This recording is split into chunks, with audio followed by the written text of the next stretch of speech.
They believed the cowboy was already dead. No man, they said, could dig through frozen ground all night and still be breathing.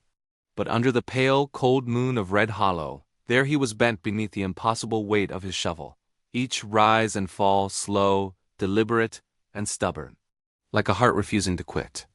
The flickering light of a single lantern caught the hollows of his cheeks and the blood-dark stains spreading across his sleeves.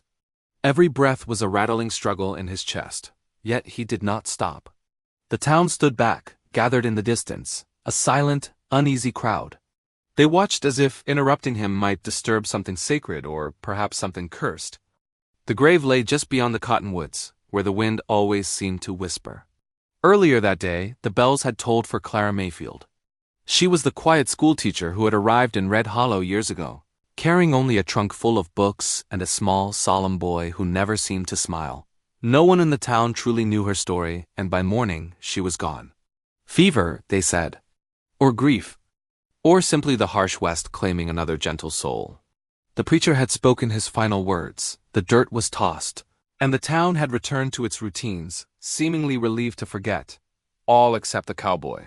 He arrived at dusk, swaying slightly in the saddle, blood caked at his collar, his eyes shadowed by years and years of regret.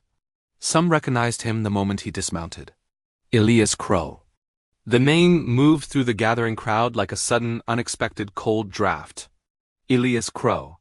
Once a deputy, once a man of the law, until a moment of pure, blinding temper ended a life that should never have been taken. His badge was gone, his honor shattered, and Elias had vanished from Red Hollow a decade prior. Most people believed he had died somewhere out along the unforgiving frontier. Others perhaps hoped he had. Now here he was, standing at the edge of Clara's freshly covered grave as the cold night fell, refusing to leave, almost as if the very earth itself had called him back.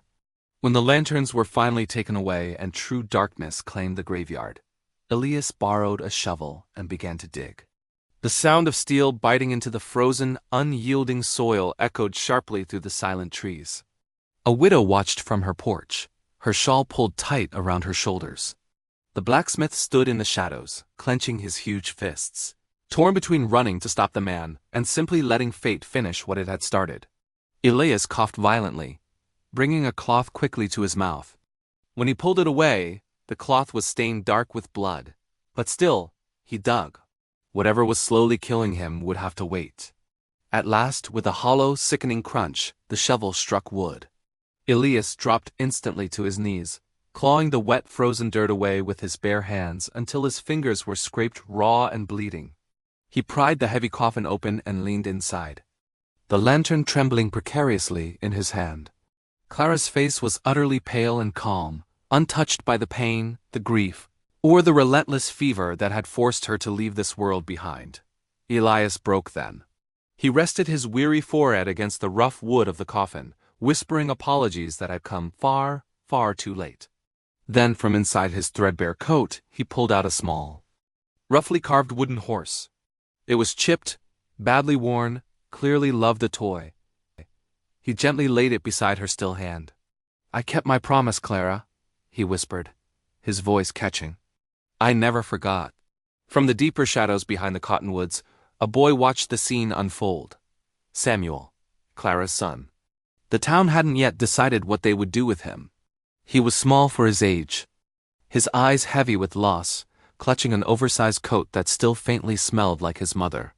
Samuel had slipped away when no one was looking, drawn irresistibly by the strange sound of digging and by a name his mother had sometimes spoken in her sleep. Elias. He didn't understand everything that was happening. Not the dark past or the desperate present, but he knew this man, kneeling by the open grave, mattered deeply. Elias closed the coffin gently, the heavy lid sealing with a muffled thud, and struggled to stand back up. The world swam violently around him. Blood was spreading quickly across his shirt as his strength finally failed him. He turned, just once more, and saw the boy standing there. Their eyes met in the moonlight.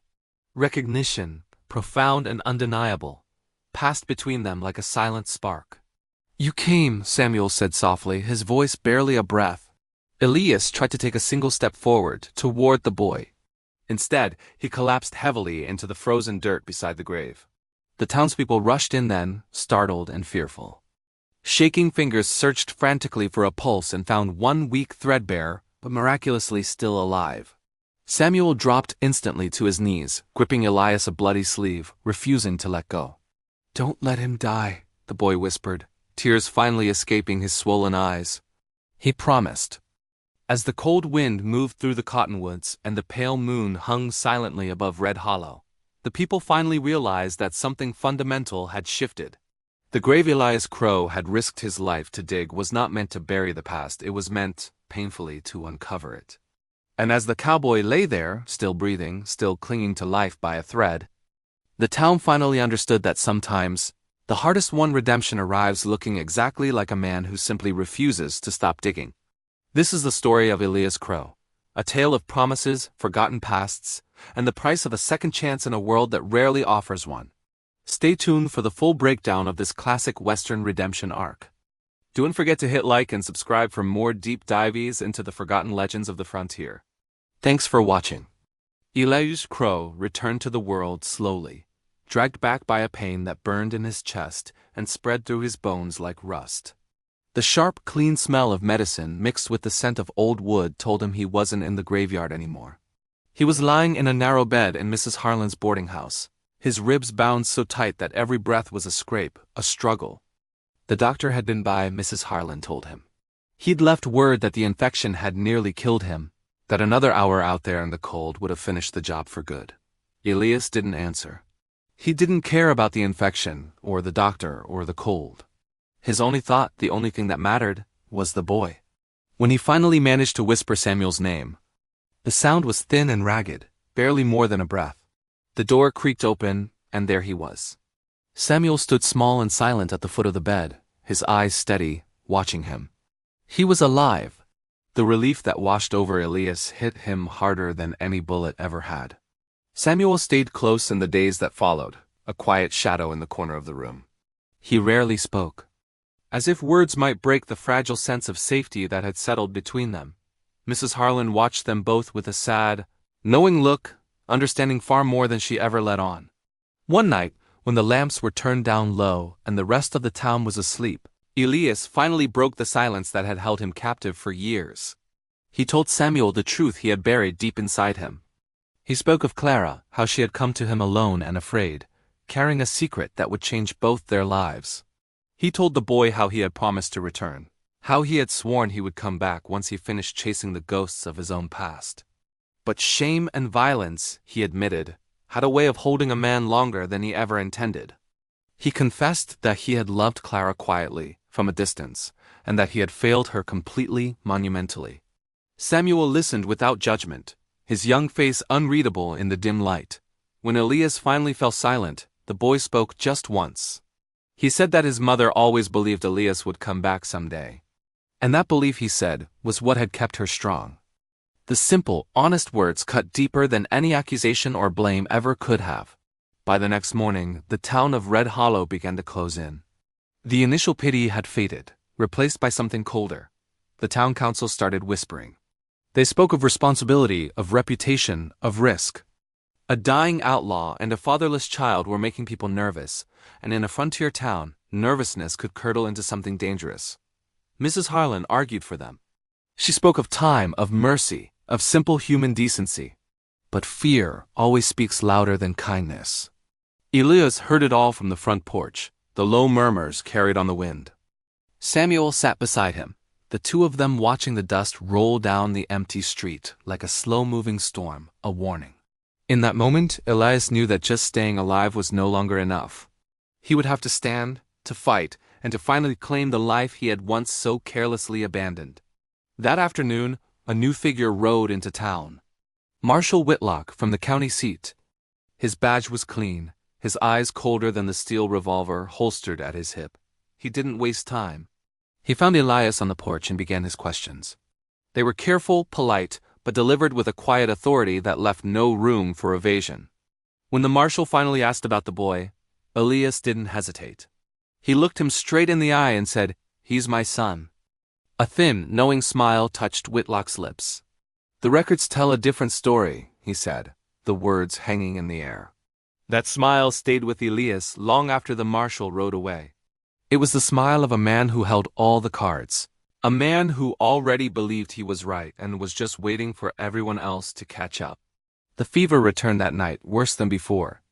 Elias drifted in and out of a restless, dark sleep, haunted by images of Clara's face and the hollow, rhythmic sound of dirt hitting a wooden coffin. Sometime in the deepest part of the night, he heard raised voices echoing from downstairs. A door opened, a door closed. The sounds were muffled, indistinct, filtered through his delirium. When Elias finally woke, the first light of dawn was filtering through the window, but the room felt wrong. It was too quiet, too still.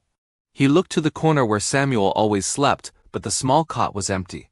He pushed himself up, his body screaming in protest, and stumbled out of the room. He found Mrs. Harlan in the hallway, her face pale, her hands shaking. She told him the marshal had come back. He'd taken the boy. For his own protection, he'd said. The words were a mockery. Elias didn't wait to hear more. He forced himself down the stairs and out onto the porch, the cool morning air a shock to his lungs. The sound of hooves was already fading, a faint rhythm disappearing down the county road. He stood there, barely able to breathe, his heart pounding harder than his lungs could bear, watching the dust settle in the empty space where Samuel had been taken. For the first time in more years than he could count, Elias Crow prayed. He didn't pray for forgiveness, or for more time, or for his own life. He prayed for the strength to keep a promise he should have honored long ago. Somewhere far down that dusty road, a small boy looked back one last time, hoping against hope that the man who had dug through the night for him would be strong enough to follow. Elias Crow didn't wait for strength to return because it never truly did. At the first light of dawn before the town of Red Hollow had fully stirred, he was out in the stable. His hands shook as he saddled his horse, and his lungs burned with every shallow breath. Mrs. Harlan had tried to stop him, her face etched with worry, reminding him exactly what the doctor had said, that he might not survive the ride. Elias only nodded, a slow, heavy motion, as if he already knew that truth down to his bones. Some debts, he understood now, could not be paid from the safety of a sickbed. He had to go. He rode out of Red Hollow slowly. Each hoofbeat against the dusty road echoed like a countdown. He was following the faint tracks that led toward the county line and toward the boy who had already lost far too much. The ride was a brutal struggle. It nearly broke him. The fever blurred the road into shifting colors, and the memories riding right beside him were sharper than any pain. He saw Clara's quiet smile, heard the terrible final sound of the coffin lid closing, and felt the phantom pressure of Samuel's small hand gripping his sleeve. More than once, Elias slid from the saddle, collapsing to his knees in the dirt. He'd cough thick blood into the wild grass, gasping, forcing air into his ravaged lungs through sheer, painful will, but he rose each time. He forced himself back into the saddle, because stopping now meant letting the past win. It meant accepting failure. By nightfall, he finally reached the county holding camp. Lanterns cast a sickly yellow glow against the deep twilight, like watchful, cold eyes. He tied his horse, his body shuddering with the last of his strength, and stumbled toward the main office. Marshal Whitlock met him at the gate. He seemed surprised to see Elias, a man rumored dead or dying, but he wasn't shaken. Whitlock was a man of procedure, and he spoke calmly, explaining the laws and the paperwork. He told Elias, in a measured, official voice, that children without proof of kinship belonged to the state, not to broken men with violent, questionable histories. Elias listened. He didn't try to argue or fight or threaten. When Whitlock finished, Elias began to tell his story. It wasn't offered as a defense, but as a full, painful confession. He spoke of his old badge, the failure that haunts him, Clara's deep, unquestioning trust, and the promise he had made, the one that had cost him everything. When Whitlock dismissed it all as mere sentiment, as the ravings of a sick man, something broke inside Elias. He collapsed onto one knee, breath failing him completely. He didn't ask for mercy, or for the law to be bent. He asked only to see the boy. Something shifted in that moment. Perhaps it was the raw, unvarnished honesty. Perhaps it was the sight of a man truly at the end, kneeling in the dirt, consumed by a need greater than himself. Whatever it was, it gave the marshal pause. Slowly, Samuel stepped into the circle of lamplight. His eyes widened instantly as he saw Elias kneeling there. Without a single thought, the boy ran. Elias caught him, holding him close, whispering the words he had carried for months. He told Samuel he was sorry. He told him he had come, just as he had promised. And he swore that no matter what happened next, he would never, ever run again. The witnesses standing nearby were silent. The lawman just watched. Then, papers were brought. And Mrs. Harlan appeared, seeming to have ridden like the wind to catch up, holding Clara's letters. They were saved, sealed, and crucially, they named Elias as the boy's father. The truth, long buried and forgotten by everyone, but Clara finally had a voice. The decision came quietly. Samuel would go with Elias under close supervision, under constant watch, but they would be together. Marshal Whitlock turned away, his duty done. Other men helped Elias back to his horse. The ride home was slower, heavier, but now it was no longer lonely. When Red Hollow came into view, the town was already gathered.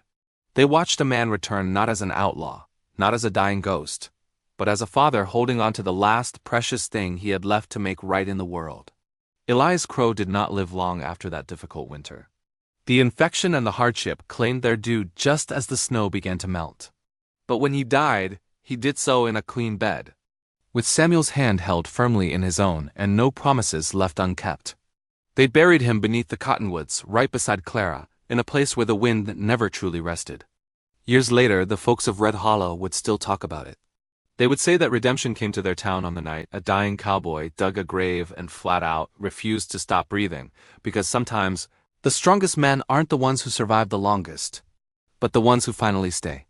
That's the power of keeping a promise, even when the cost is everything. Thank you for listening to Elias's story. If you felt that connection, please like and subscribe for more tales of the rugged West.